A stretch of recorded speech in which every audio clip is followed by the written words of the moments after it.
राधे राधे दोस्तों, आपका फिर से स्वागत है मेरे YouTube चैनल राधे श्याम में।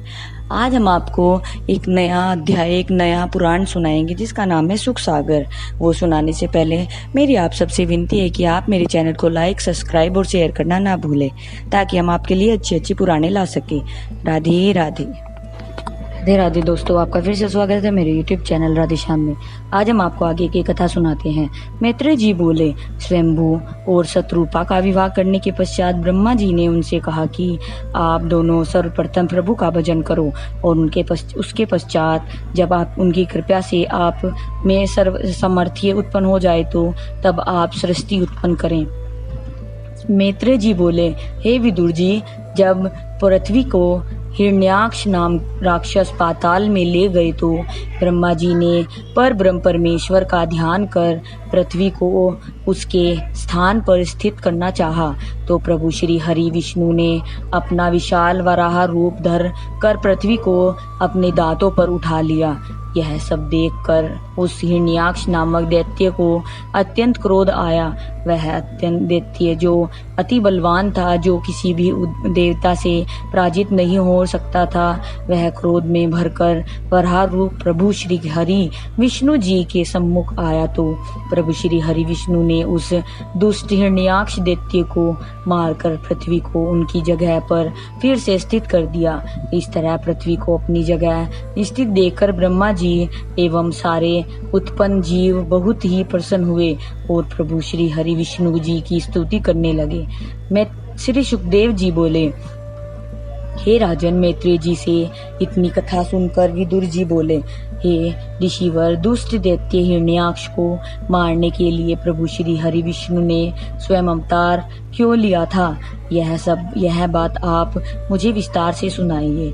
विदुर जी की बात सुनकर मैत्रेय जी बोले, हे विदुर, हिरण्याक्ष और हिरण्याशिपु की कथा इस प्रकार है, तुम ध्यान लगाकर सुनो। प्रभु श्री हरि विष्णु जी के जय एवं विजय नाम के 2 द्वारपाल थे।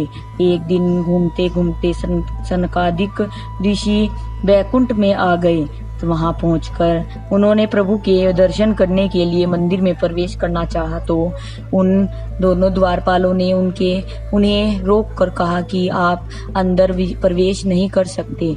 उन जय एवं विजय द्वारपालों की बात सुनकर सनकादिक ऋषिवरों ने उन्हें बहुत प्रेम से समझाया कि हम जहाँ चाहे बिना रोक टोक के जा सकते हैं, लेकिन उन दोनों द्वारपालों ने उनकी बात को अनसुना कर दिया। जब द्वारपालों ने उनकी बात नहीं मानी तो उन ऋषिवरों को बहुत क्रोध आया और वह बोले, हे दुष्टों, हमें तुमने 3 बार प्रभु के मंदिर में जाने से रोका। हम तुम्हें श्राप देते हैं कि तुम 3 जन्म तक राक्षस का जन्म धारण करोगे। ब्रह्म ऋषि के मुख से शाप सुनते ही वे दोनों द्वारपाल उनसे हाथ जोड़कर क्षमा मांगते हुए बोले, हे ऋषिवरों, हम अज्ञानियों का अपराध क्षमा करके हम पर दया करके हमें श्राप से मुक्त करो। द्वारपालों ने मुंह से इस प्रकार क्षमा मांगने पर ऋषिवरों को उन पर दया आ गई। वे बोले, हे द्वारपालों, हमारा दिया हुआ शाप तो मिट नहीं सकता, लेकिन उनके साथ हम तुम्हें यह वरदान देते हैं कि तुम्हारे लिए प्रभु का अवतार होगा और उनके हाथ से तुम्हारी मृत्यु होकर तुम्हारी मुक्ति होगी और 3 जन्म राक्षस के भुगतने के पश्चात वापसी इसी स्थान पर जाओगे।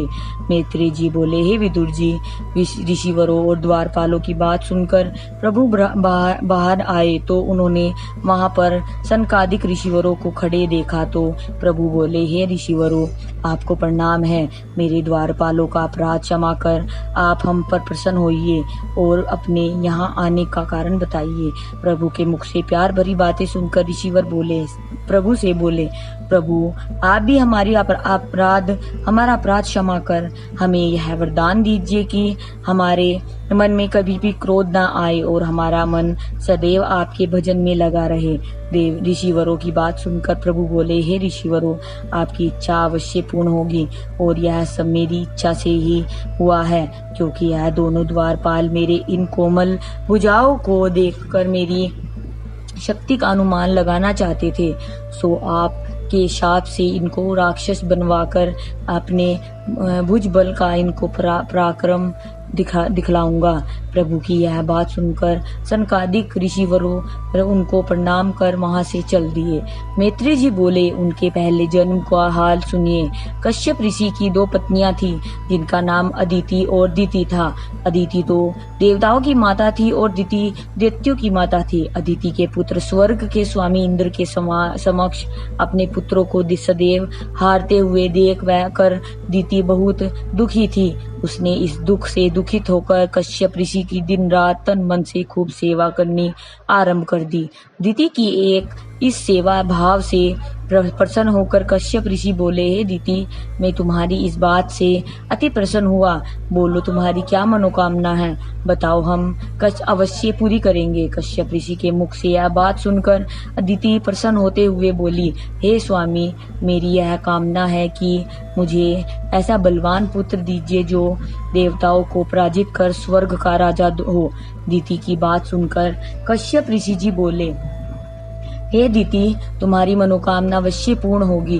तेरे 2 पुत्र इतने बलशाली होंगे तो जो त्रिलोक को जीत कर उन पर राज्य करेंगे और अंत में प्रभु के हाथों उनकी मृत्यु होगी। वे मुक्ति पाएंगे और उनके एक ऐसा धर्मात्मा पुत्र होगा जिसका देवता दैत्य आदि सदैव उसका गुणगान किया करेंगे और जो संसारिक व्यक्ति उसकी कथा सुनेंगे, प्रभु की कृपा से उनके समस्त पापों का नाश हो जाएगा। श्री सुखदेव जी बोले, हे राजा परीक्षित, मैत्रेय जी इनकी इतनी कथा कहकर सुनाकर विदुर जी से बोले, हे विदुर, अदिति को कश्यप जी के वरदान देने से उनके गर्भ में प्रभु श्री हरि विष्णु जी के दोनों द्वारपाल जय और विजय आ गए। उसी समय से देवताओं का तेज क्षय होने लगा।